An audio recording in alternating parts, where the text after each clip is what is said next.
لبنان کی مزاحمتی تحریک حزب اللہ کی جانب سے اسرائیلی وزیر اعظم نیتن یاہو کی ذاتی رہائش گاہ پر ڈرون حملے کی اطلاعات سامنے آ رہی ہیں۔ سعودی میڈیا رپورٹس کے مطابق غیر مصدقہ اطلاعات سے معلوم ہوا ہے کہ لبنان کی مزاحمتی تحریک حزب اللہ کی جانب سے اسرائیل کے شہر قیصریہ میں فائر کیے گئے راکٹ میں اسرائیلی وزیر اعظم نیتن یاہو کی ذاتی رہائش گاہ کو نشانہ بنایا گیا۔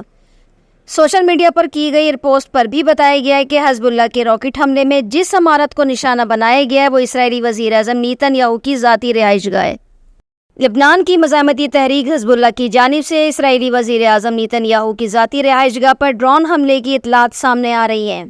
سعودی میڈیا رپورٹس کے مطابق غیر مصدقہ اطلاعات سے معلوم ہوا ہے کہ لبنان کی مزاحمتی تحریک حزب اللہ کی جانب سے اسرائیل کے شہر قیصریہ میں فائر کیے گئے راکٹ میں اسرائیلی وزیر اعظم نیتن یاہو کی ذاتی رہائش گاہ کو نشانہ بنایا گیا۔